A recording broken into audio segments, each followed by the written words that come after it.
أعوذ بالله من الشيطان الرجيم. بسم الله الرحمن الرحيم.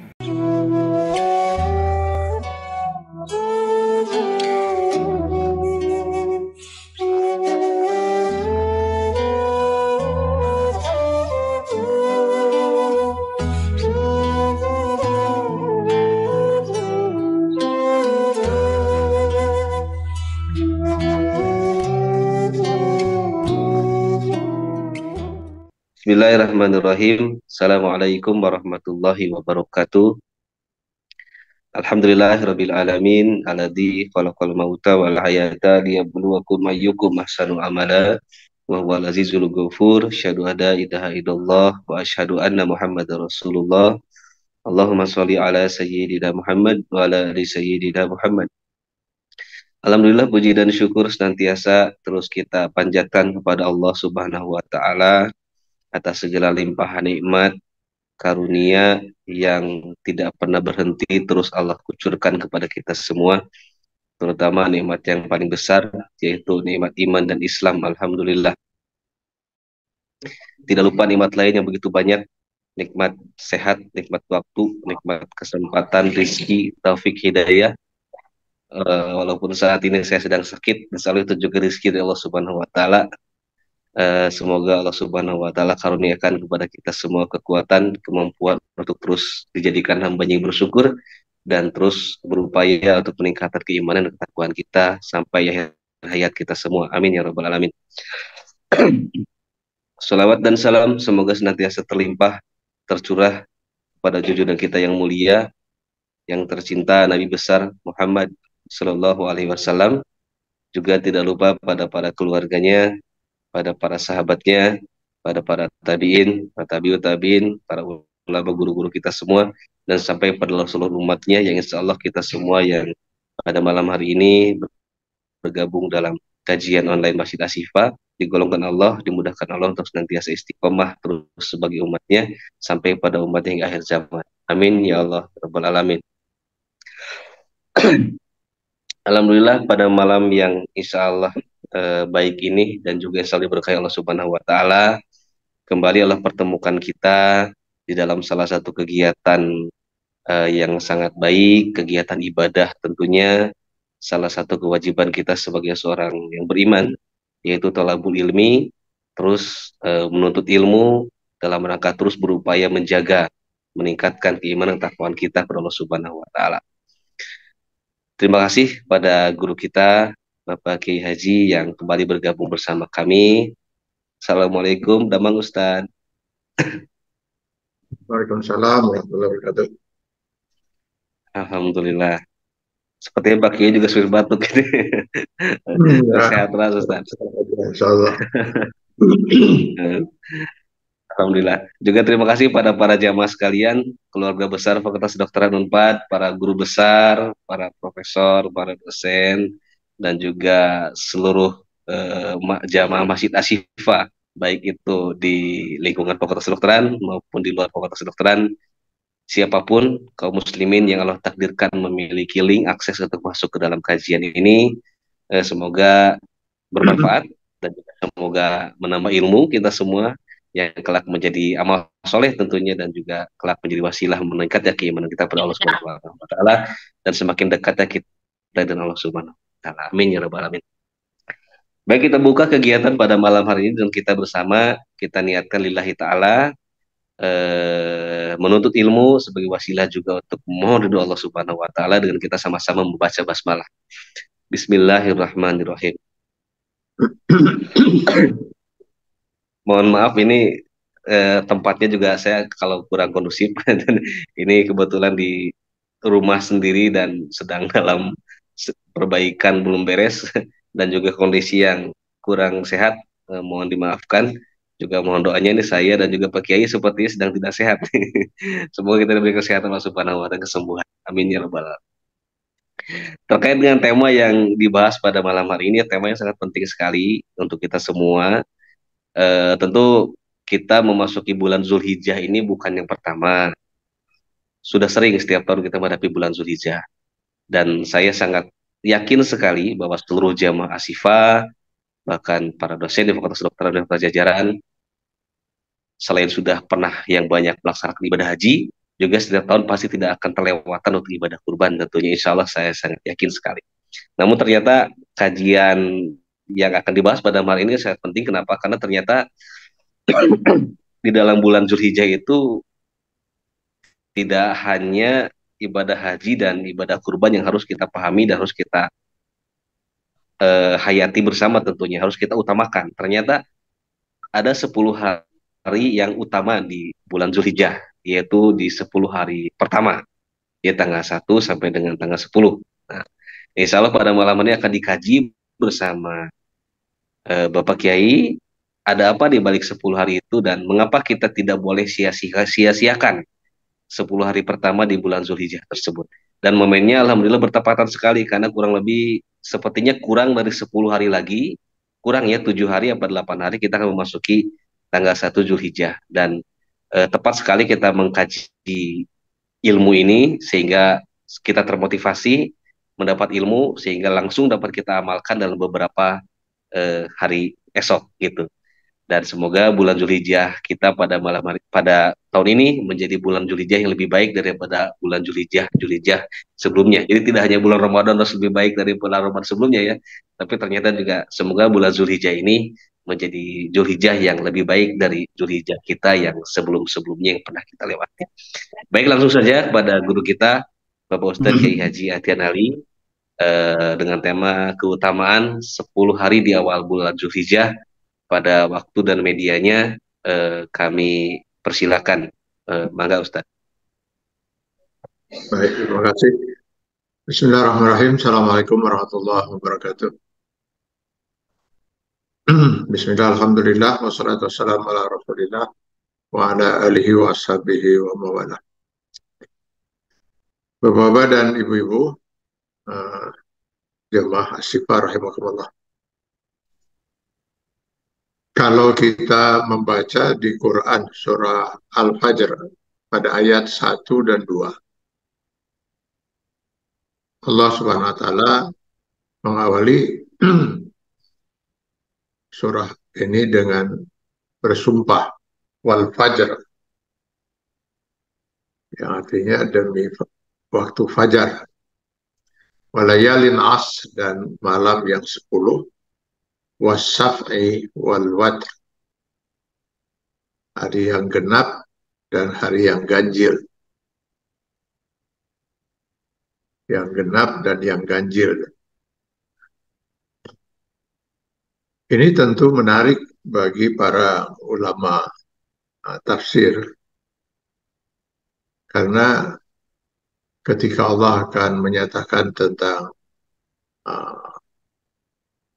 hari yang 10 atau malam yang 10 itu, Allah awali dengan satu sumpah. Ya.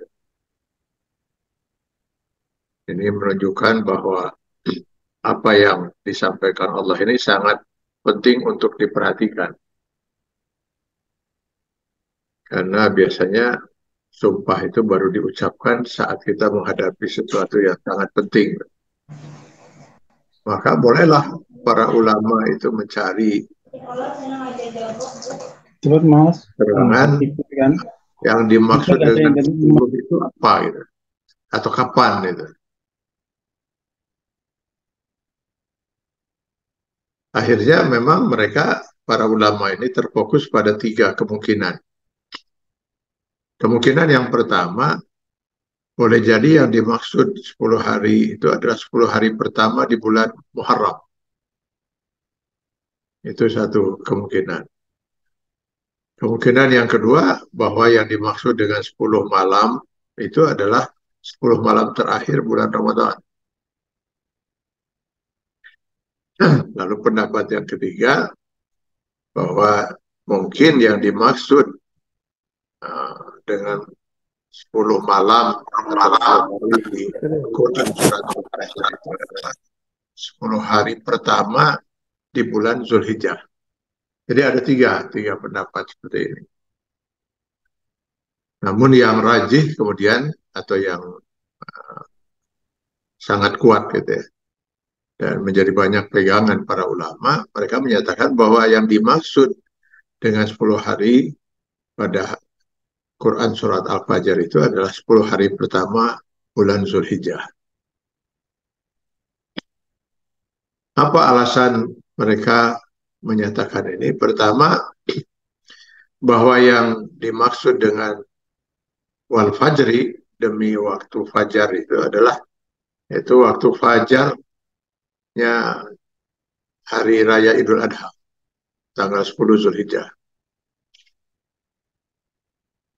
Dan bahwa yang 10 hari itu adalah 10 hari di awal bulan Zulhijjah, ini mereka dasari kepada hadis yang diriwayatkan dari Jabir radhiyallahu anhu. Innal asra asrul adha wal witr yauma arafah wasaf yauman nahr. Ini hadis riwayat Ahmad dan Nasai, dan hadis ini dinilai sahih oleh Al-Hakim dan Az-Zahabi. Di mana dalam hadis itu dikatakan yang ke-10 itu adalah hari Idul Adha, sementara yang dimaksud dengan witir dalam ayat kedua surat Al-Fajr itu ya, hari ganjil itu hari ke-9, yaitu hari Arafah. Ada yang mau. Sedangkan yang dimaksud dengan hari genap wasaf itu hari Idul Kurban, Yaumun Nahr.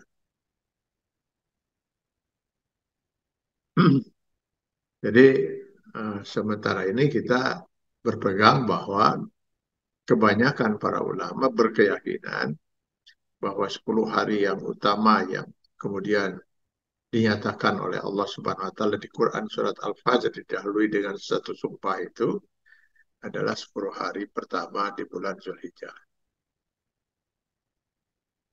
Pertanyaannya adalah apa keutamaannya itu?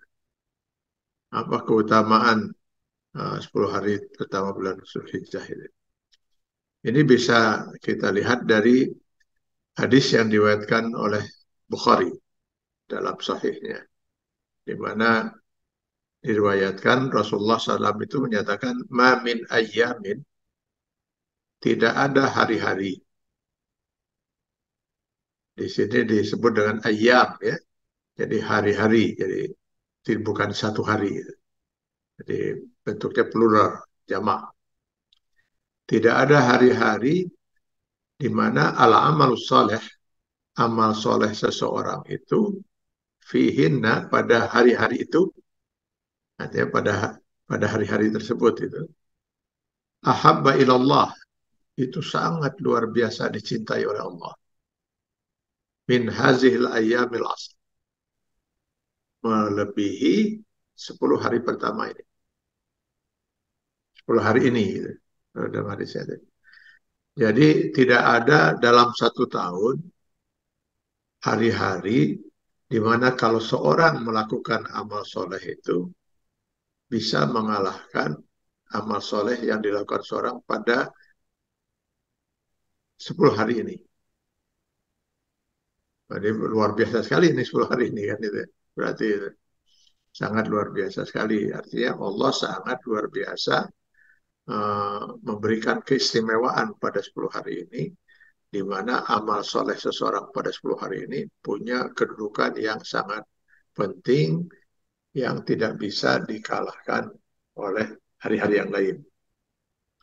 Nah, mendengar pernyataan Rasulullah SAW ini, para sahabat kemudian bertanya, qalu, mereka bertanya, walal jihad fisabilillah. Nah, 10 hari yang pertama itu amal di 10 hari yang pertama itu juga tidak bisa terkalahkan oleh orang yang berjihad di jalan Allah. Jadi kalau dibandingkan ya, orang yang beramal di 10 hari itu dengan berjihad, mana yang lebih utama? Tadi Rasulullah mengatakan tidak ada amal ibadah di hari-hari yang bisa mengalahkan amal ibadah di 10 hari ini. Ya kan umum kan? Lalu para sahabat bertanya, bagaimana kalau dibandingkan dengan orang yang berjihad, orang yang berperang di jalan Allah, di mana orang berperang di jalan Allah itu resikonya bisa nyawa, bisa mati kan itu. Tentu para sahabat semakin terkejut ketika Rasulullah SAW menjawab pertanyaan itu dengan mengatakan, Qala walal jihad fisabilillah. Bahkan jihad fisabilillah pun gak bisa mengalahkan amalan orang-orang di 10 hari ini. Kecuali ilah. Nah, ini ada kecualinya juga ini. Kecuali kata Rasulullah SAW, Rajulun kharaja binafsihi wa malihi walam yarja min zalika bisyai'in. Kecuali seorang yang keluar, artinya dia pergi ke medan perang, membawa dirinya, ya tentu membawa dirinya, lalu hartanya, lalu dia tidak kembali sama sekali. Artinya dia mati syahid. Jadi kalau dibandingkan dengan orang yang berjuang di jalan Allah lalu dia mati syahid, memang nggak bisa dibandingkan itu. Lebih mulia yang mati syahid.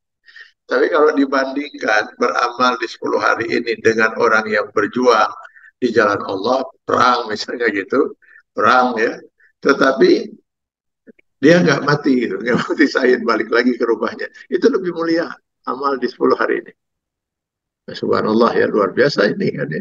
Luar biasa. Jadi karena kemungkinan kita nggak pernah punya peluang untuk jihad fisabilillah dalam arti perang ini. Nah, kita bisa memperoleh apa amal ibadah yang bahkan melebihi gitu. Melebihi amal ibadah orang yang berperang di jalan Allah tapi tidak sampai mati syahid gitu. Nah, ini subhanallah ya. Ini hadis sahih Bukhari. Nah, pertanyaannya, kenapa 10 hari ini kok begitu luar biasa dimuliakan oleh Allah Subhanahu wa taala sehingga orang yang beramal ibadah di 10 hari ini dijanjikan pahala yang luar biasa gitu. Melebihi tadi orang yang berjihad tapi tidak syahid. Para ulama kemudian menyimpulkan mulianya ini karena pertama di 10 hari inilah peristiwa yang luar biasa terjadi, yaitu di mana Islam atau risalah Islam itu yang dibawa oleh Rasulullah SAW terakhir dibawa oleh Rasulullah SAW itu disempurnakan oleh Allah. Selesai sudah risalah Islam yang Allah turunkan mulai dari kepada Nabi Adam, lalu kepada nabi-nabi berikutnya, terakhir pada Nabi Muhammad SAW, itu berakhir sempurna, selesai. Itu pada bulan Zulhijjah. Tepatnya pada tanggal 9 Zulhijjah. Yaitu turun di Arafah pada waktu Haji Wada. Yaitu ayat yang terakhir turun, yaitu ayat ketiga Quran surat Surat Maidah. Al-yawma akmaltu lakum dinakum wa atmamtu alaikum ni'mati wa raditu lakumul Islam madinah. Hari ini saya sempurnakan untuk kalian agama kalian. Saya sempurnakan atma'alaikum nikmati, saya sempurnakan atas kalian nikmatku, dan saya ridho Islam menjadi agama kalian. Itu sempurna sudah. Loh, jadi ajaran Islam atau agama Islam itu bukan ajaran yang hanya diturunkan kepada Rasulullah SAW. Ini masih banyak di masyarakat terjadi pemahaman yang keliru gitu ya. Baik itu di kalangan sebagian umat Islam dan mungkin banyak di kalangan orang non-Islam yang mengira bahwa agama Islam itu adalah agama yang diturunkan kepada Nabi Muhammad. Ini keliru besar. Agama Islam itu agama yang diturunkan oleh Allah kepada seluruh Nabi. Jadi seluruh Nabi itu semuanya membawa misi risalah agama Islam. Allah itu Esa, dia tidak punya sekutu, dia Ahad. Ya, maka mustahil Allah yang Esa itu bisa menurunkan sekian agama. Lalu agama itu yang diturunkan itu tidak hanya satu dan satu sama lain saling berbeda. Itu nggak mungkin, mustahil secara akal. Jadi semua ajaran yang Allah turunkan itu agama Islam. Agama Islam. Jadi di dalam Quran surat Al Imran ayat 19 tegas sekali Allah menyatakan inna dina indallahil Islam. Agama di sisi Allah itu hanyalah Islam. Karena itu kalau sampai ada manusia kemudian mengambil atau meyakini agama lain selain Islam, maka di Quran di Quran surah Al Imran ayat 85 itu dikatakan wa may yabtaghi ghairal islami dinan falan yuqbala minhu wa huwa fil akhirati laminal khasirin. Jika ada manusia kemudian mengambil agama selain Islam, maka Allah akan menolak. Ya akan ditolak oleh Allah. Kenapa? Ya karena Allah tidak pernah menurunkan agama selain Islam. Jadi agama Islam pernah diturunkan sejak Nabi Adam sampai dengan Nabi Muhammad. Agama Islam pernah diturunkan kepada Nabi Musa misalnya dengan kitab sucinya Taurat. Agama Islam pernah diturunkan kepada Nabi Isa dengan kitab sucinya Injil, kepada Nabi Daud dengan kitab sucinya Zabur. Terakhir, agama Islam itu diturunkan oleh Allah Subhanahu wa taala kepada Nabi Muhammad SAW dengan kitab sucinya Al-Quran. Andai kata kita bisa menemukan kitab-kitab suci yang terdahulu, Taurat, Zabur, Injil yang asli, itu pasti secara prinsip akidah nggak mungkin berbeda dengan Al-Quran. Pasti di Injil itu, di dalam Injil dinyatakan Allah itu ahad, Allah itu somad, lam yalid, lam yulad, lam yakul lahu kufuwan ahad. Pasti di dalam Taurat itu Allah esa, tidak beranak, tidak diperanakan, tidak ada sekutu baginya. Jadi yang berubah dari zaman ke zaman, dari nabi ke satu nabi ke yang lain itu hanya masalah di syariat, ya. Di syariat, di ibadah itu ada terjadi perubahan. Jangankan dari satu nabi ke nabi yang lain, selama 23 tahun masa risalah Islam disampaikan oleh Allah Subhanahu wa taala lewat Rasulullah SAW saja, itu terjadi perubahan. Hukumnya. Kalau akidah nggak mungkin berubah sejak dulu. Saya ambil contoh misalnya. Nah, pertama kali ketika orang-orang bertanya kepada Rasulullah SAW tentang hukum minum khamar dan berjudi, itu maka jawaban dari Allah Subhanahu wa taala, yas'alunaka 'anil khamri wal maisir qul fihi ma ismun kabir wa manafi'un linnas. Bahwa pada keduanya, minum khamar dan judi itu ada mudarat dan ada manfaatnya. Hanya saja mudaratnya itu jauh lebih besar daripada manfaatnya. Ini bisa kita lihat di Al-Baqarah 219. Jadi pada waktu turunnya ayat ini, khamar dan judi itu belum haram hukumnya. Jadi hanya diingatkan saja oleh Allah Subhanahu wa taala bahwa pada keduanya itu memang ada manfaatnya, karena orang-orang Arab jahiliyah pada waktu itu minum khamar seperti minum teh saja itu setiap hari gitu ya. Dan mereka merasakan itu ada manfaatnya untuk badan mereka menjadi hangat dan sebagainya di musim dingin dan seterusnya gitu.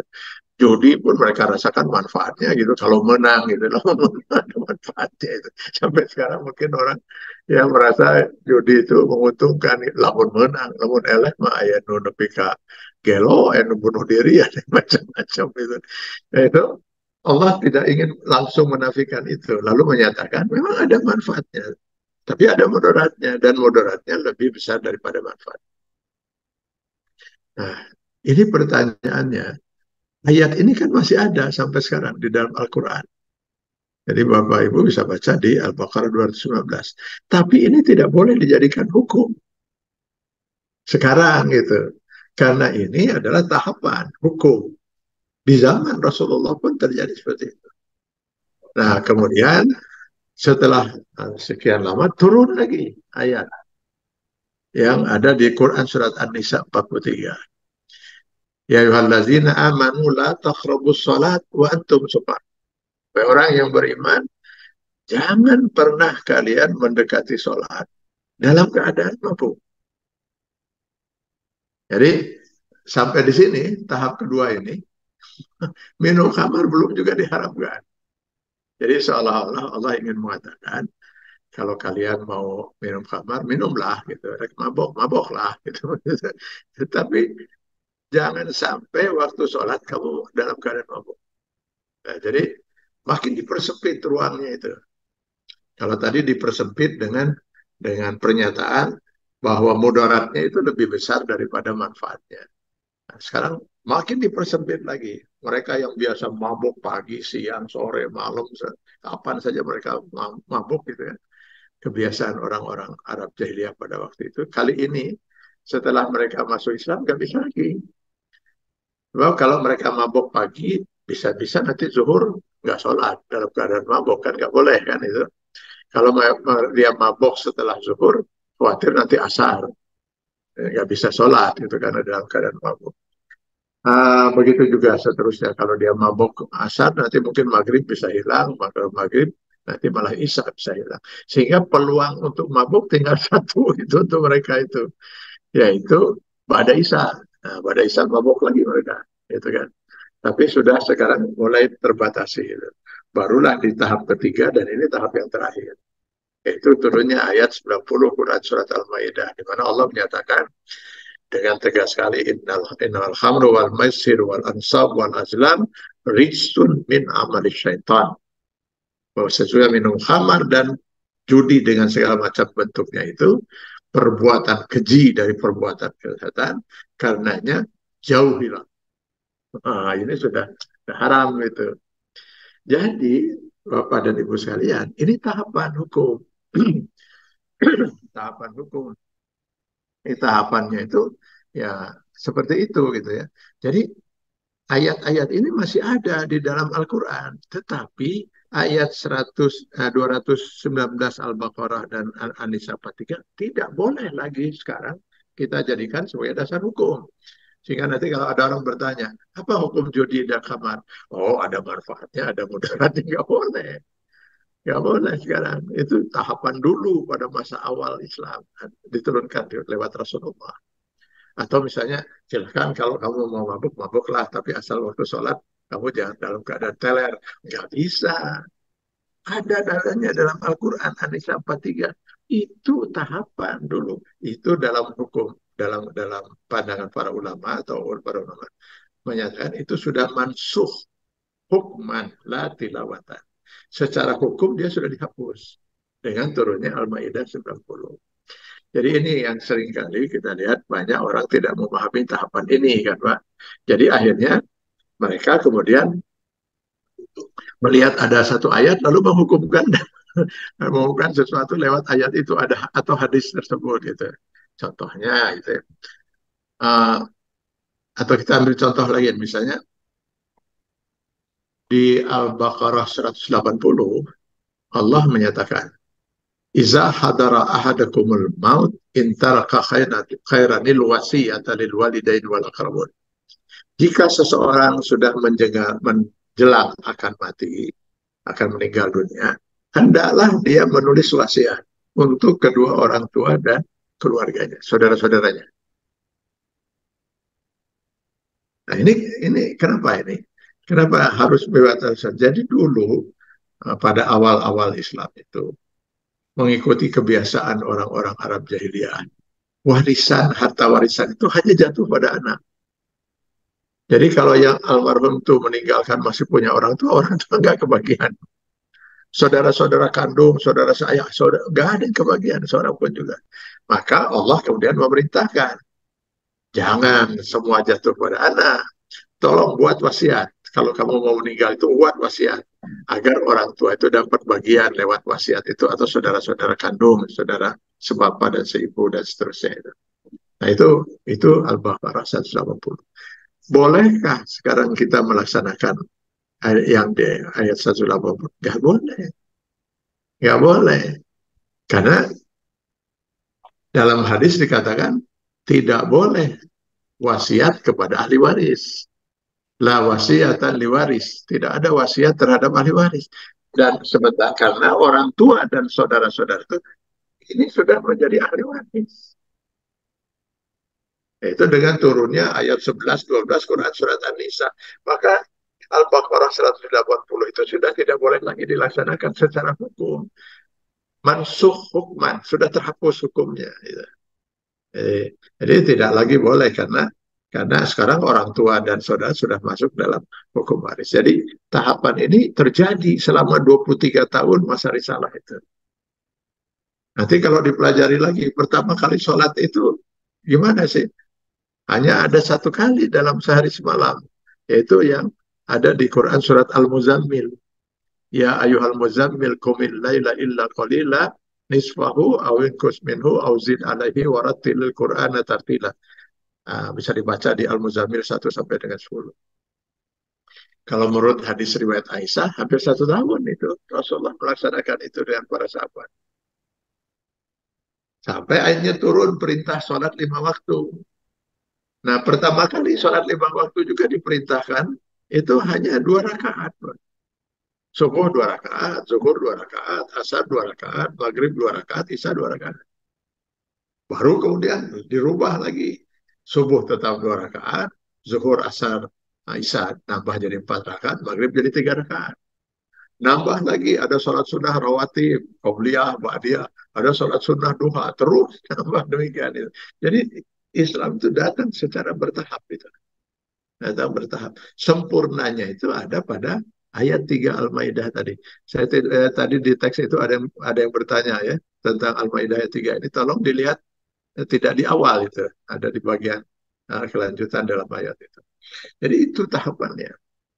Nah, sayangnya ya sekarang ini banyak atau ada sekelompok orang yang kemudian memahami Islam dengan keras lalu hanya melihat tekstual hadis misalnya. Lalu dia kemudian menghukumkan seolah-olah yaitu aturan seperti itu. Padahal kalau kita lihat itu dulu tahapan lagi di awal-awal Islam itu ya. Sambil contoh ini. Mungkin kalau sekarang saya tanyakan pada Bapak Ibu sekalian, terutama pada ibu-ibu, mana yang lebih baik bagi seorang wanita? Sholat di rumah atau sholat di masjid? Saya pernah bertanya ini dalam beberapa majelis taklim. Itu jawabannya semua hampir menyatakan di rumah. Itu di rumah. Jawabannya di rumah. Karena memang ada hadis itu. Nah, kalau ada hadis itu ya. Nah, sebenarnya hadis itu adalah tahapan awal. Jadi wanita pada masa pertama risalah Islam dibawa oleh Rasulullah SAW, kita tahu Rasulullah diutus membawa risalah Islam terakhir itu di masa jahiliyah. Saat itu wanita betul-betul sangat hina di mata kaum pria. Bayi wanita lahir langsung kubur, hidup-hidup. Itu kan. Kecuali yang bibit unggul yang kira-kira bisa memuaskan hawa nafsu laki-laki, dipelihara hanya untuk kepentingan itu. Lalu nanti bakal dijual di pasar-pasar itu seperti kambing dan domba saja dijual di pasar itu. Jadi bapak-bapak itulah yang dulu di zaman jahiliyah itu yang pergi ke pasar sambil beli kentang, beli tomat, sekalian bisa beli wanita itu. Jadi pulang bisa bawa kentang sekaligus bawa wanita itu. Itu luar biasa hinanya. Nah, Islam ingin merubah ini, Pak. Ingin merubah ini. Bahwa wanita itu nggak bisa dipandang seperti itu. Dia makhluk ciptaan Allah yang punya derajat yang sama dengan kaum pria. Ya Yuhannas, inna khalaqnakum min zakarin wa unsa. Yang ujung-ujungnya di ayat itu, inna akramakum indallahi atqakum. Yang paling mulia di antara kalian bukan dilihat dari wanita atau prianya, tapi yang paling bertakwa. Kan begitu. Nah, Islam ingin mengembalikan posisi wanita itu sebagai posisi yang mulia. Gitu. Maka di awal pertama Islam itu sengaja wanita itu dikurung, Pak. Dikurung, tidak diberikan kesempatan keluar. Tapi ditanamkan dulu ajaran Islam itu, ditanamkan ajaran Islam itu supaya betul-betul dimengerti. Gitu. Maka sementara wanita dikurung dulu, Pak.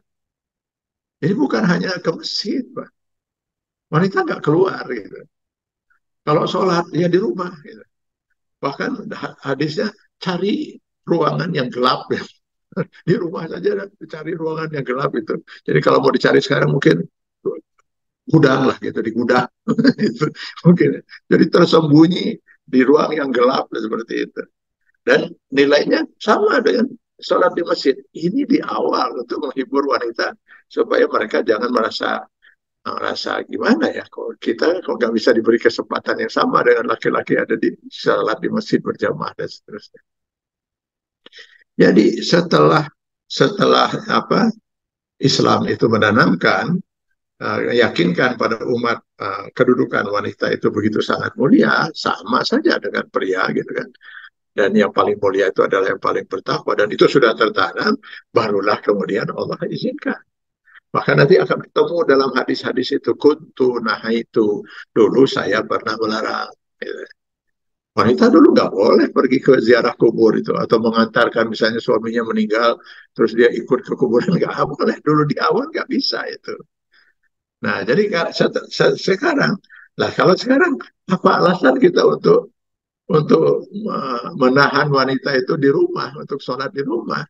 Padahal kalau di masjid mereka bisa memperoleh pahala yang besar karena berjamaah. Nah, kalau kita mau kembali lagi ke awal gitu kan, untuk menjaga fitnah dan sebagainya, nah, yang terjadi sekarang kenapa ke masjid dilarang, sementara ke mall tidak? Para wanita itu pada pergi ke mall banyak yang tidak didampingi oleh suami, oleh mahramnya gitu. Nah, di masjid kudu jeung mahram gitu. Nah, itu kan kalau kita mau ke sana. Dan saya pernah berkali-kali bertanya itu di majelis taklim itu pada ibu-ibu. Ibu, saya bilang, ibu sudah pernah ke tanah suci untuk umroh atau haji? Udah Pak, Alhamdulillah. Nah, waktu selama di tanah suci di Mekah dan di Madinah, ibu sholat di mana? Ya di masjid lah Pak. Katanya. Oh, kenapa di masjid? Kan sholat terbaik bagi wanita itu di rumah. Harusnya ibu di hotel. Kenapa di masjid? Gitu.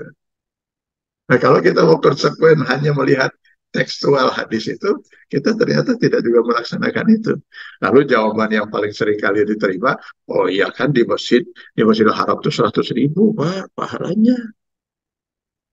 Loh, apa bedanya sekarang di Bandung? Di Bandung itu sholat berjamaah 27 kali lipat. Semakin besar jemaah di masjid itu, semakin besar juga pahalanya. Oh ya, tidak bisa ini lagi.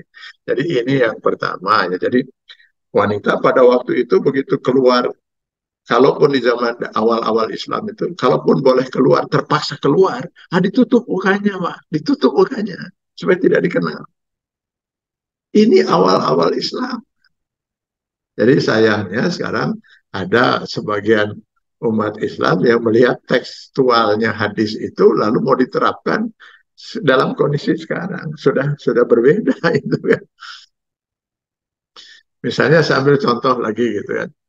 Dulu Islam itu menghendaki kita umat Islam itu berbeda dengan umat lain, Pak, dalam segala hal, sehingga orang dengan mudah bisa membedakan, oh ini Muslim, oh ini bukan Muslim itu. Sampai pekarangan rumah sekalipun berbeda kalau kita baca dalam hadis itu. Jadi kalau kita melihat sebuah rumah pekarangannya bersih, terus tidak ada sampah, nggak ada aroma yang nggak enak, itu rumah seorang Muslim. Tapi kalau ada rumah pekarangannya jorok, keruntah di mana-mana, bararau, itu pasti rumah seorang Yahudi. Jadi sampai pekarangan rumah juga Rasulullah menginginkan agar rumah orang Islam itu berbeda dengan rumah orang yang bukan Islam. Nah itu penampilannya pun beda, dari kelihatan. Jadi kudu dibedakan gitu. Orang lain mencukur jenggot, memanjangkan kumis. Nah, kalau gitu kamu berbeda. Cukur kumis, panjangkan jenggot.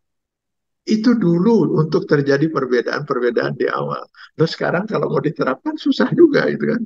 Karena yang memanjangkan jenggot ternyata banyak orang ya di luar Islam juga kan itu. Ya sehingga itu sudah tidak mestinya. Tapi kalau ada orang mau memanjangkan jenggot, menganggap itu sudah silakan aja lah gitu. Tapi jangan kemudian menuduh Pak Pak Dokter Azhari yang kebetulan tidak panjang jenggotnya itu tenyunah gitu. Jangan dituduh seperti itu. Karena itu orang punya memahami bahwa itu adalah uh, Islam di awal-awal. Itu yang saya inginkan. Jadi sempurnanya ajaran Islam itu di mana tidak akan lagi terjadi perubahan terhadap hukum sampai dengan kiamat, itu terjadi pada tanggal 9 Zulhijjah pada waktu Haji Wada, turunnya ayat 3 Quran Surat Al-Maidah tadi yang saya bacakan. Nah, karena itulah maka 10 Zulhijjah ini menjadi hari-hari yang sangat utama karena ada suatu peristiwa besar di mana risalah Islam yang diturunkan oleh Allah kepada manusia lewat para rasul, para nabi sejak Adam sampai dengan Rasulullah itu baru sempurna pada tanggal itu 9 Zulhijjah pada waktu Haji Wada. Yang kedua, keutamaan 10 Zulhijjah ini adalah adanya saum Arafah. Kenapa ini keutamaan? Sebab ini khusus untuk umat Islam, umatnya Nabi Muhammad SAW. Kenapa? Kalau saum Asyura itu pernah dilakukan oleh orang-orang Yahudi. Gitu. Jadi oleh orang-orang Yahudi, orang Yahudi melakukan saum pada Asyura itu. Lalu kita juga melaksanakan itu. Lalu supaya berbeda kata Rasulullah antara kita dengan orang Yahudi, maka tahun depan kata Rasulullah kita tanggal 9-nya juga saum. Jadi tidak hanya Asyuranya, hanya tanggal 10 Muharramnya saja, 9-nya juga kita saum. Nah, Rasulullah sendiri tidak sempat melaksanakan karena beliau baru meninggal dunia itu. Nah, itu saum Asyura itu memang disunahkan. Dan di dalam hadis riwayat Nasai, Rasulullah SAW menyatakan saum Asyura itu dia menghapus dosa 1 tahun. Jadi saum Asyura itu menghapus dosa 1 tahun. Sedangkan saum Arafah, nah ini keistimewaannya, dia menghapus dosa 2 tahun. Yaitu dosa setahun sebelumnya dan setahun setelahnya. Jadi kalau saum Asyura itu menghapus dosa setahun sebelumnya, kalau Ramadan menghapus dosa seluruh yang sebelumnya gitu, dari sejak akhir balik gitu. Nah, kalau saum Asyura itu 1 tahun sebelumnya, sedangkan saum Arafah itu lebih utama lagi. Bukan hanya setahun yang sebelumnya, tapi setahun yang akan datang. Kalau dia masih hidup, gitu. Itu kemudian berbuat dosa, itu pun akan dihapus. Tentu kalau saum Asyuranya diterima saum Arafahnya diterima oleh Allah. Saum Arafah itu saum yang dilaksanakan pada tanggal 9 Zulhijjah. Ini perlu saya tekankan ini. Karena kita ini kadang-kadang nanti ramai ini.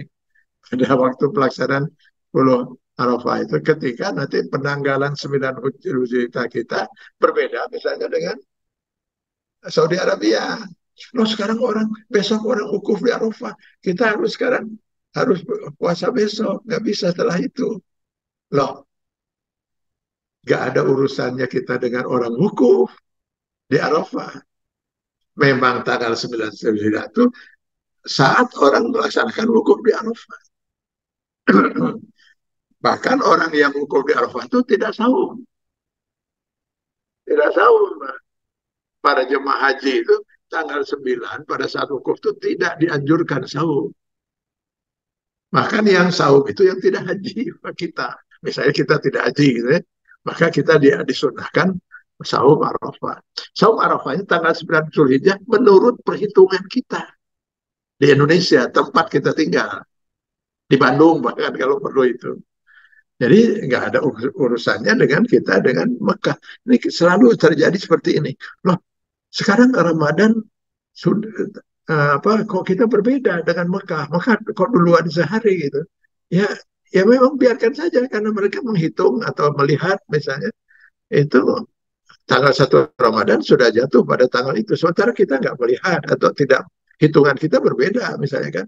Kita melihat dan menghitung menurut hitungan kita yang ada di Indonesia. Sama seperti gini, Pak.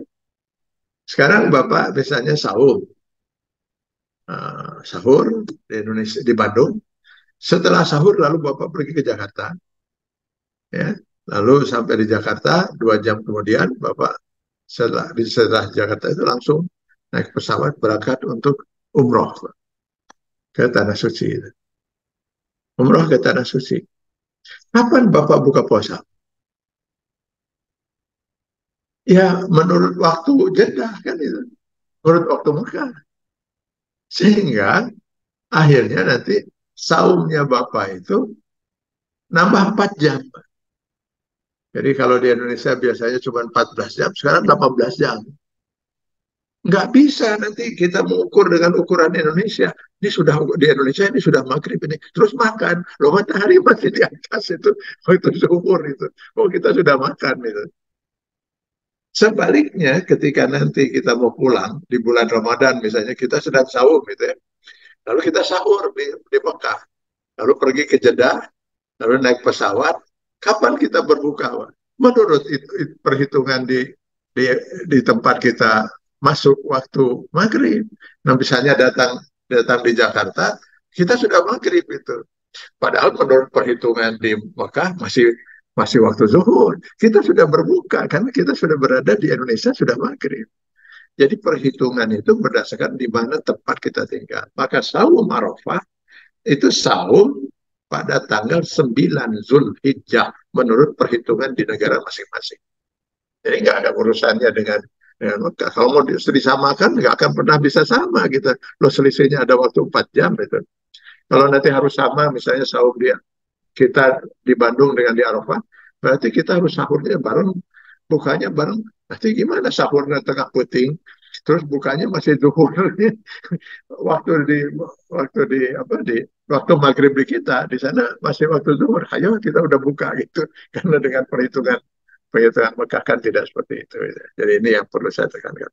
Nah insya Allah nanti tanggal 9 Zulhijjah usahakanlah kita untuk bisa saum karena Allah menjanjikan ya, itu lewat dalam hadis riwayat Nasai tadi bahwa saum Arafah itu menghapus dosa setahun sebelumnya dan dosa setahun yang akan datang. Yang ketiga keutamaannya itu adalah bahwa kurban itu banyak hewan kurban disembelih pada bulan Zulhijjah.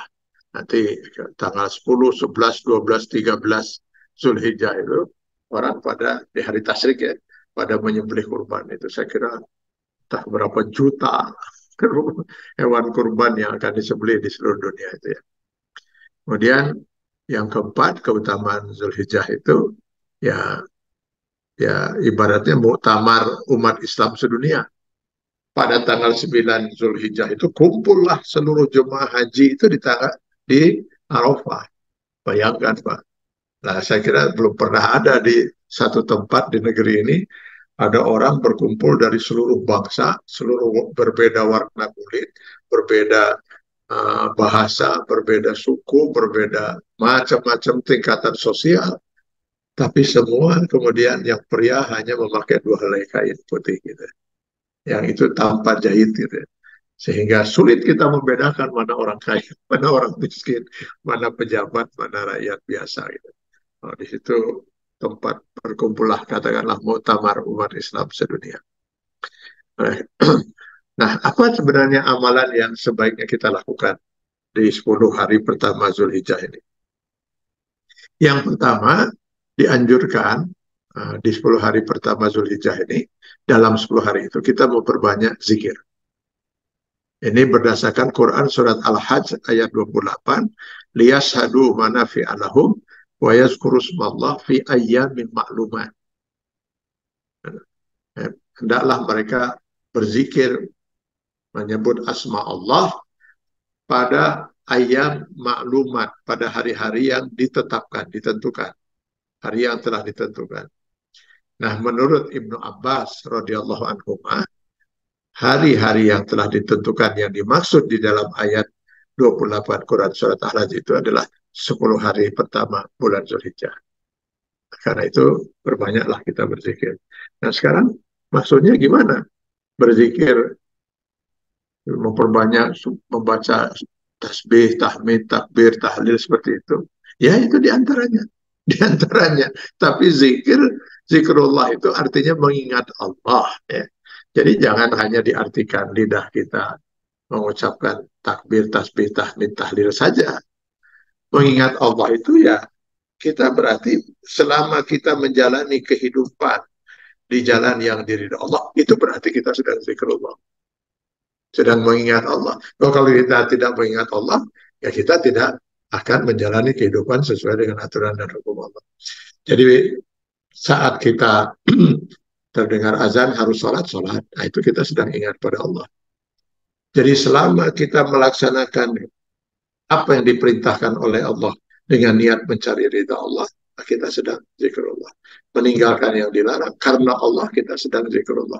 Kita tidak mau berdusta karena takut dengan hukuman dari Allah, kita sedang berzikir. Jadi zikrullah itu harus kita pahami upaya kita di dalam menjalani kehidupan sesuai dengan aturan dan hukum Allah Subhanahu wa taala.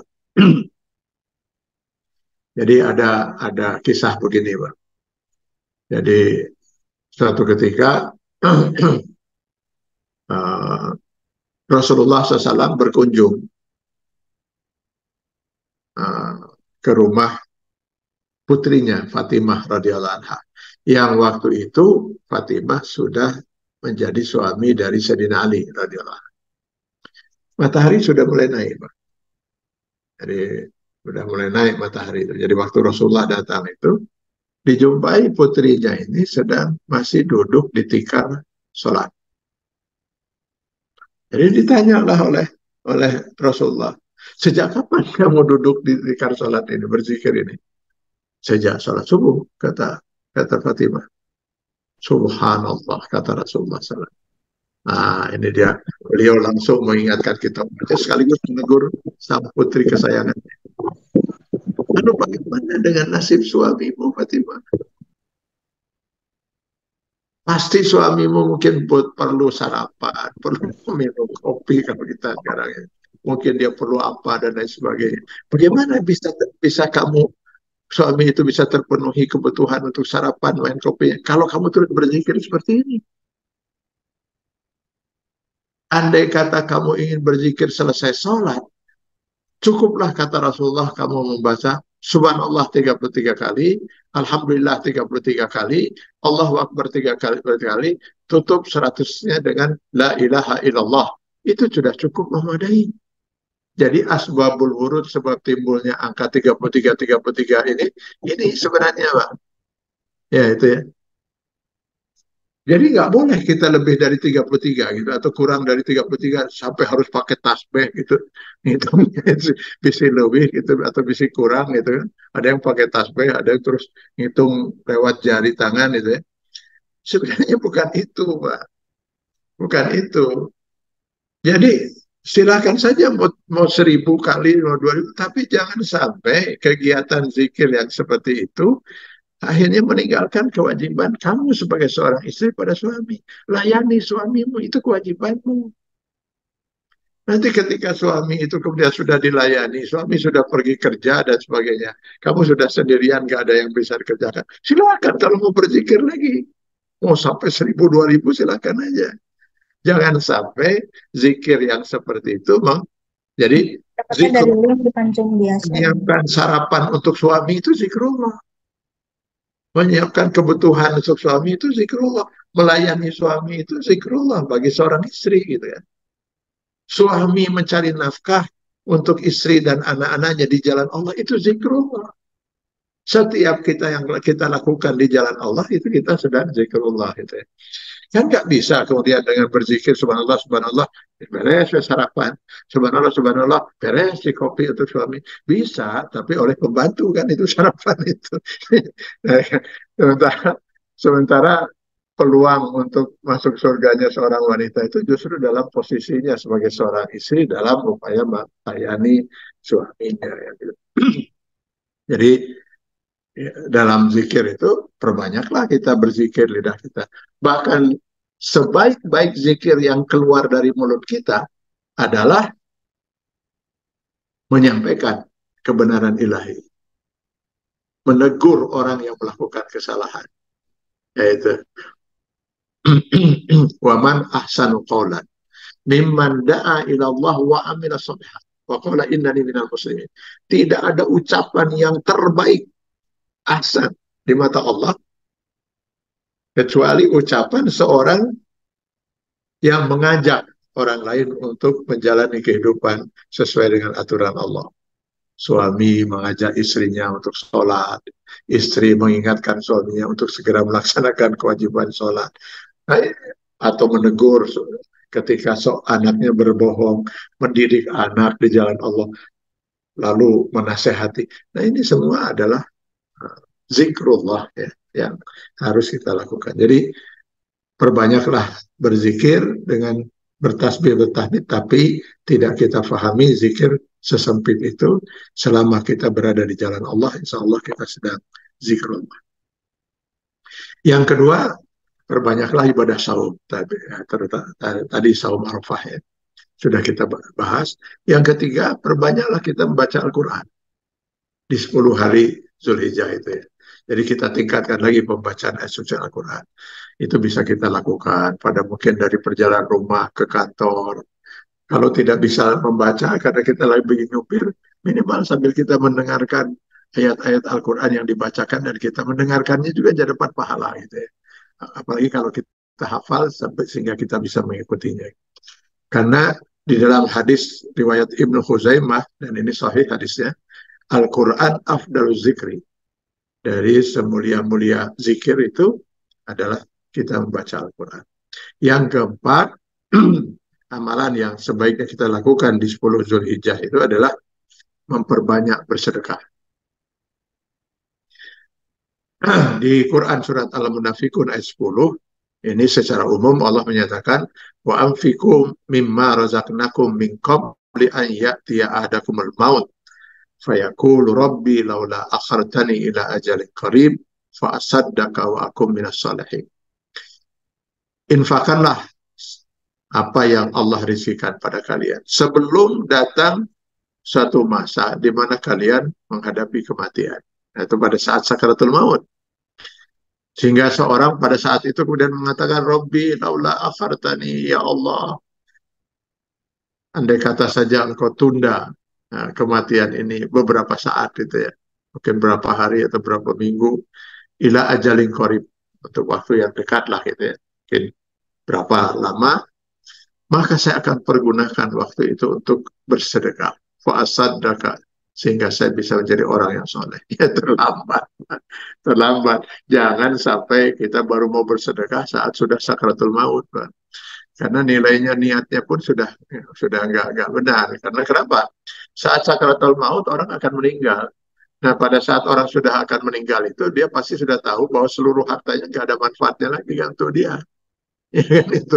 Jadi kalau dia mau bersedekah, nggak ada ujian pada saat itu. Semua orang ingin bersedekah kalau sudah saat sakaratul maut itu. Karena dia tahu sebentar lagi dia mau bisa dahar-dahar deh, mau bisa beli, iya mau bisa beli itu, dan tos pada maut kan itu. Jadi pasti orang baru berpikir sedekah. Pada saat itu tentu sia-sia saja. Yang kelima, ya perbanyaklah atau usahakanlah maksud saya kita untuk berkurban, menyembelih hewan kurban gitu ya. Bagi yang mampu menyembelih hewan kurban, fasalli li rabbika wanhar, Al-Kautsar ayat 2.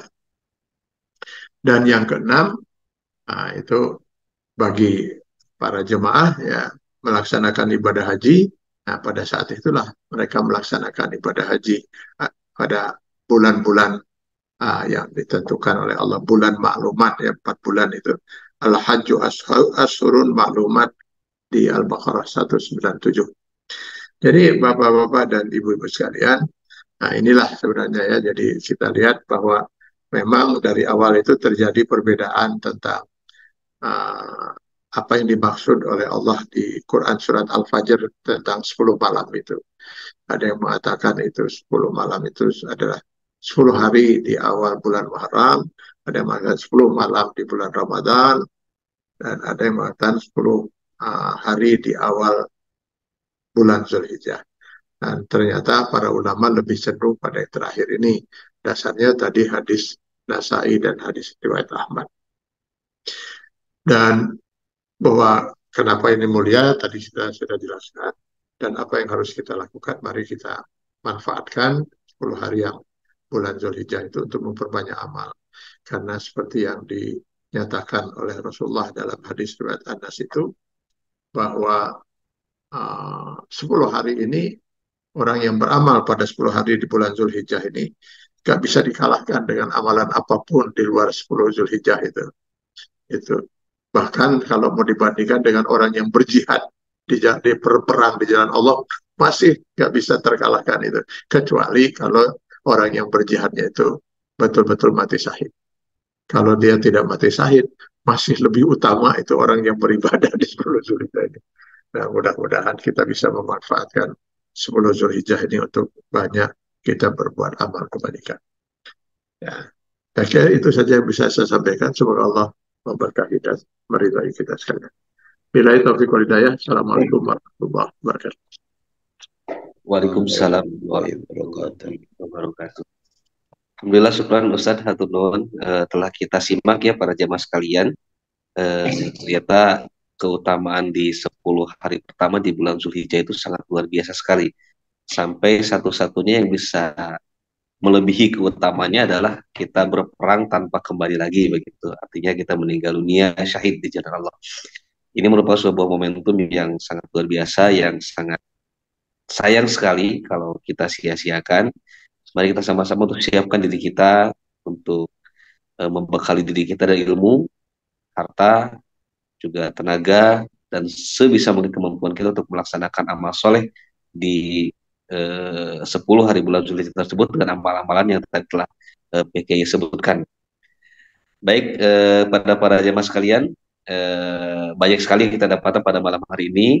Ternyata tidak hanya keutamaan 10 hari Zulhijjah juga, tapi banyak ilmu kita dapatkan tadi ternyata ya.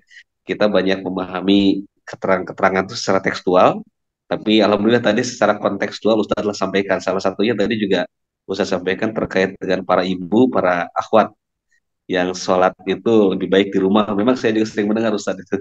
Tapi memang apa ya, kok kalau ke pasar itu berdesak-desakan tidak ada yang melarang.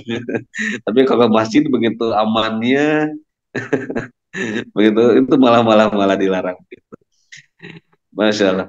Baik para jamaah sekalian, silakan barangkali ada yang ingin ditanyakan, tentunya banyak barangkali, namun waktu yang akan membatasi nanti apa namanya kita batasi sampai mungkin 20 menit ke depan. 3 pertanyaan barangkali, silakan. Apakah ada yang akan bertanya? Jika belum ada, izin saya bertanya Ustadz terkait dengan saum Ustadz di 10 hari Zulhijjah ini. Kan tidak disebutkan secara spesifik Ustadz ya, kalau tadi Ustadz tidak menyebutkan bahwa saum itu hanya di yang berdasar hadis saja, saum Arafah. Tapi ada juga Ustadz yang saum dari tanggal 1 sampai tanggal 9 Ustadz. Apakah itu bagus atau bagaimana Ustadz? Karena termasuk saya juga karena suka mengamalkan itu saum dari tanggal 1 sampai tanggal 9 gitu Ustadz. Mohon penjelasan Ustadz. Kalau kita melaksanakan saum sunnah itu, kita laksanakan sebanyak mungkin. Cuman paling banyak itu setengah tahun lah gitu. Paling banyak itu setengah tahun. Karena kata Rasulullah SAW, ya paling banyak itu seperti saum Nabi Daud, sehari saum, sehari tidak, sehari saum, sehari tidak. Jadi silakan aja, seminggu mau 4 hari misalnya, terserah gitu ya. Termasuk kita mau saum, misalnya dari tanggal 1 sampai 9 Zulhijjah, terserah saja, silakan. Tapi kalau ditanyakan, apakah itu ada sunnahnya dari Rasul? Tidak ada. Yang disunnahkan oleh Rasul tanggal 9 Zulhijjah. Jadi kalau ada orang mau melakukan, apalagi kita melarang itu. Selama dia tidak menyatakan ini sebagai sunnah Rasul. Tapi kalau dia menyatakan ini sunnah Rasul, keliru, nggak ada.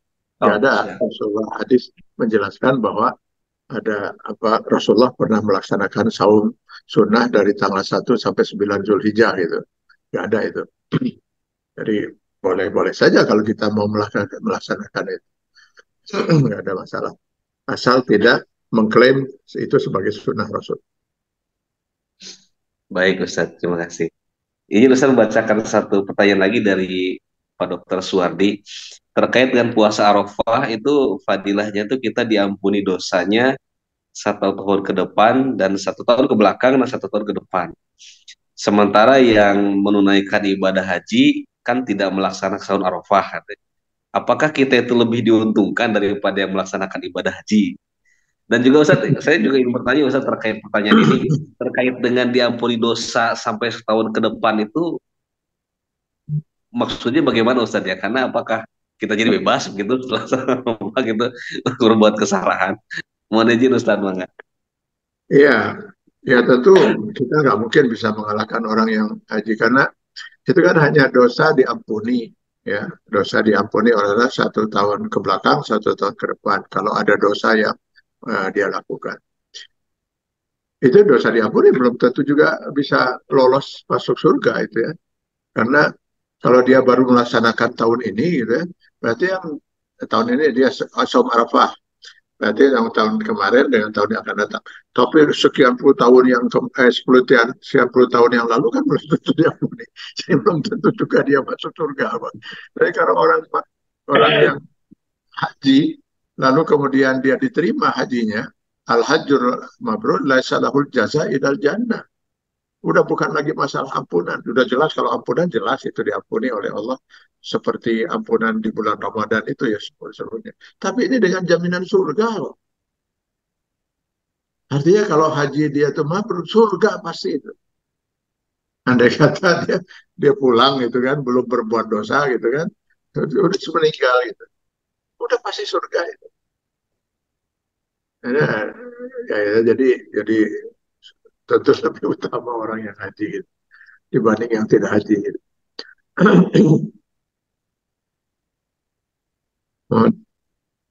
Oleh Ustaz, terkait dengan yang pertanyaan selanjutnya Ustaz, Fadilah Arafah itu sendiri untuk diampuni 1 tahun ke depan, apakah boleh dijelaskan juga secara esensinya Ustaz, bagaimana maksud dari diampuni sampai setahun ke depan sementara kita belum menjalani kehidupan di tahun yang akan datang, apakah nanti kita menjadi dijamin akan diampuni ketika kita melakukan kesalahan Ustaz, gitu.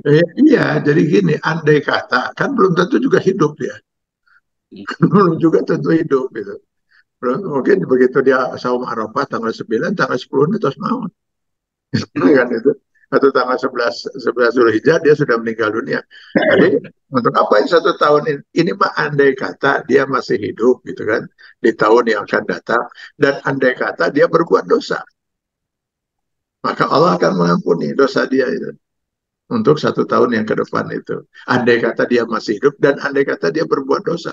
Kalau dia tidak berbuat dosa ya untuk apa dia ampuni? Iman lamun. Sama aja dengan misalnya Bapak sekarang, andai kata saum Arafah, maka dosa Bapak 1 tahun ke belakang, dia lamun ayat dosa. Ada untuk orang yang punya dosa ini. Nah, kalau orang nggak punya dosa, apa yang mau diampuni? Ini mah kalau ada orang punya dosa. Kalau dia masih hidup. Kalau waktu hidupnya setahun yang akan datang berbuat dosa. Cuma kalau jadi begitu jaminan dari Allah Subhanahu Wa Taala. Begitu luar biasanya Allah ingin menyenangkan orang yang mau melaksanakan saum Arafah. Baik Ustaz.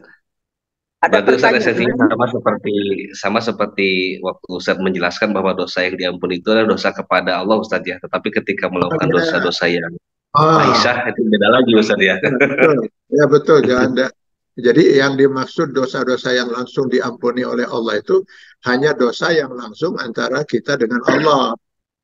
Tapi kalau dosa-dosa kita kepada Allah terkait dengan hak adami, hak manusia, nah itu harus selesai dulu urusannya dengan si manusia itu. Jadi harus minta maaf, harus mengembalikan haknya, dan pokoknya harus selesai dulu lah. Baru dia bisa memperoleh ampunan dari Allah. Baik Ustaz Sukrat. Terima kasih. Ini ada pertanyaan lagi Ustaz dari Pak Dr. Daeng, Pak Dr. Daeng Rukanta. Hatunun Ustaz pakai paparannya menstimulasi spirit dan semangat beribadah. Sebagai tenaga medis, ada juga Ustadz yang bertugas sebagai tenaga medis dalam mendampingi jamaah haji barangkali. Bagaimana niat tenaga medis yang mendampingi seperti ini? Apakah niat haji saja atau juga berniat ibadah haji dan melayani jamaah? Oh, itu yang saya ingin sampaikan bahwa jangan sampai kita mengartikan ibadah itu hanya salat, ibadah itu hanya saum, Ibadah haji itu hanya tawaf, sa'i, wukuf di Arafah, mabit di Mina, melempar jumrah dan sebagainya. Itu rukun haji, wajib haji dan sebagainya. Tapi ibadah kita selama haji ya harus kita perbanyak kan itu.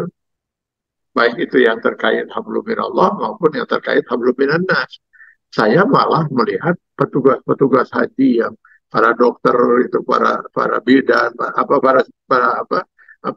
para suster dan sebagainya lah, tenaga medis lah pokoknya gitu ya. Karena kalau sekarang udah nggak mungkin lagi lah bidan itu hadir gitu ya. Kalau dulu saya pernah itu tahun 76 itu eh, kapal laut terakhir, kapal laut terakhir. Waktu kita jemput di Jeddah itu kapal laut terakhir eh, Gunung Jati kalau misalnya kapal laut itu. Itu seorang ibu bawa bayi melahirkan di kapal. Jadi berangkat dalam keadaan hamil sudah menjelang mau melahirkan itu. Jadi saya bayangkan nih kalau nggak ada bidan, nggak ada dokter gimana melahirkannya itu. Siapa yang membantu persalinannya dan seterusnya. Jadi kalau sekarang konon katanya dibatasi itu supaya tidak sampai terjadi lagi. Tapi masih aja ada yang melahirkan di pesawat juga beberapa tahun yang lalu ada yang melahirkan di pesawat. Tenaga-tenaga ini sangat luar biasa pahalanya kalau menurut saya. Wah, berbahagia betul. Karena dia akan menolong para jemaah yang sakit supaya mereka bisa melaksanakan ibadah. Banyak yang sakit itu, Pak. Banyak karena perubahan cuaca yang ekstrim dari Indonesia dengan di tanah suci.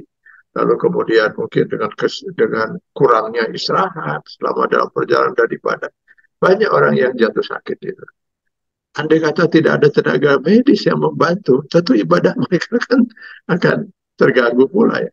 Maka saya, saya terus terang saja, saya selama dulu bertugas gitu ya, mendampingi para jemaah, pada waktu dulu mahasiswa kita ditugaskan seperti itu ya, bertugas seperti itu maksudnya. Saya sangat luar biasa tertarik dengan para tenaga medis itu. Saya membayangkan, wah, luar biasa mereka ibadahnya.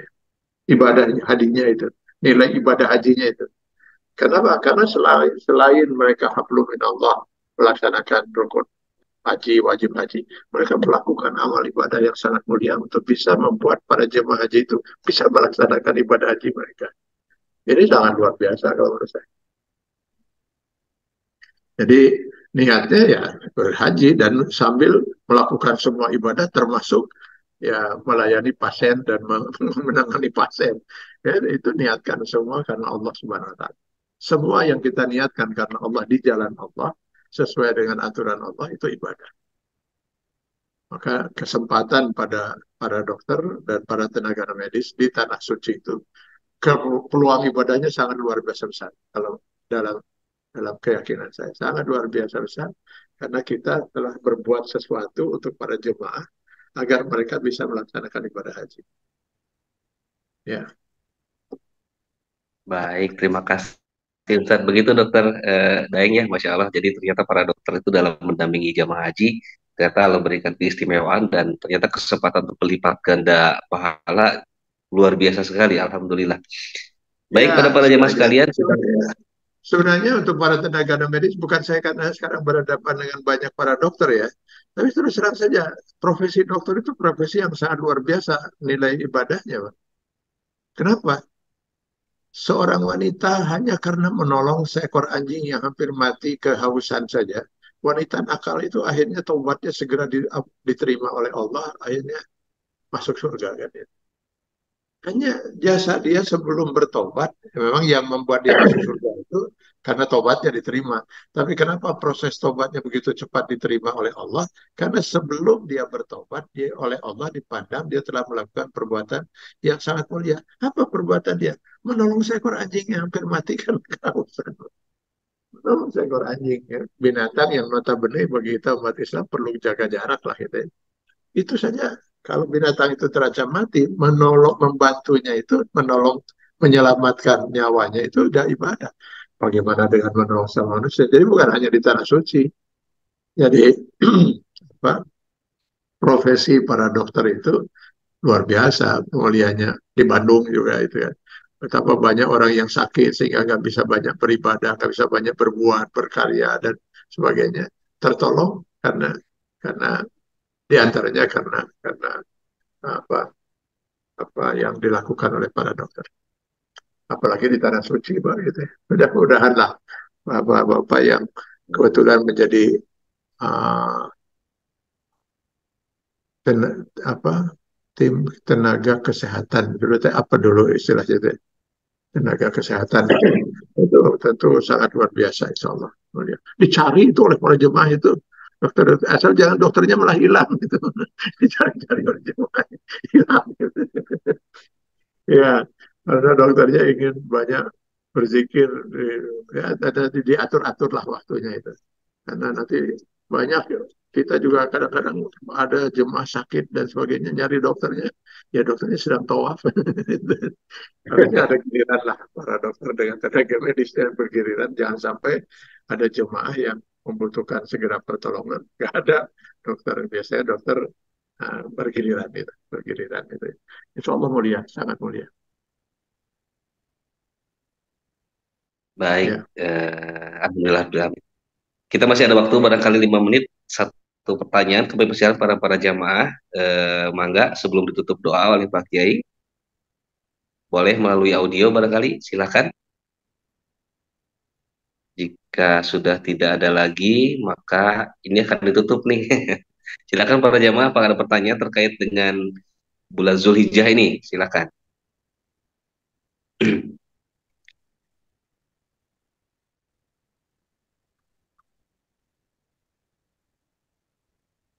Ternyata tidak ada Ustaz. Eh, Baik Ustadz, mengucapkan terima kasih pada kajian pada malam hari ini. Insya Allah menjadi ilmu yang bermanfaat untuk kita semua dan juga semoga Allah berikan kepada kita rezeki berupa pemahaman untuk bisa mengamalkannya Ustadz. Baik Ustadz, sebelum ditutup mohon izin untuk memimpin doa singkat untuk kita dan juga untuk saudara kita yang saat ini masih belum selesai juga. Selain di Gaza juga ternyata di Rafah sekarang. Mohon kita sama-sama berdoakan Ustadz juga untuk kita semua Mangga. Ya, sebelum kita berdoa, saya ingin sedikit mengomentari gitu ya, tentang bahwa tentu saja kita berdoa untuk saudara kita di Palestina ini, insya Allah uh, sangat diharapkan oleh saudara-saudara kita. Tapi selain doa tentu juga kita harusnya banyak berbuat untuk saudara-saudara kita ini. Saya kalau membaca berita itu apa ada rasa kecut gitu ya dalam hati itu ketika melihat bagaimana orang-orang di Eropa, di Amerika, mereka berjuang mati-matian untuk kemerdekaan Palestina dan berhentinya perang dan kebiadaban Israel. Itu marah mahasiswanya, betul-betul mereka sudah siap untuk menghadapi apapun resiko itu. Berapa dekan sudah ditangkap gitu ya, oleh polisi itu. Lalu para mahasiswanya diancam oleh pemerintah yang berkuasa itu bahwa kalau mereka akan didata sehingga kalau mereka nanti lulus mereka akan dipersulit untuk dapat pekerjaan. Tapi justru para mahasiswa semakin banyak itu, semakin banyak yang dia. Saya melihat kok ya Allah, kok mereka naluri kemanusiaannya jauh lebih dibanding kita itu. Dibanding kita yang di Timur Tengah, dibanding kita di Indonesia yang konon katanya mayoritas penduduknya Muslim. Apa yang kita perbuat? Boykot produk-produk Israel terjadi di Amerika, di McDonald dan sebagainya itu kita lihat tutup habis, nggak ada orang mau beli di sana. Sementara kita lihat di kita malah sedih saya lihat itu banyak yang berjilbab itu malah makan-makan di sana. Kok nggak ada sama sekali ini ya rasa ininya gitu. Saya kira kita sedang mempersiapkan lagi untuk membuat aksi gitu ya. Pekan ini insya Allah kita akan lakukan lagi aksi untuk menyadarkanlah kita semua itu bahwa gimana pertanggungjawaban kita di akhirat nanti itu, ketika Allah meminta pertanggungjawabannya. Padahal ini bisa mengancam keimanan kita. La yuhibbu ahadukum la yu'minu ahadukum hatta yuhibba li akhihi ma yuhibbu li nafsihi.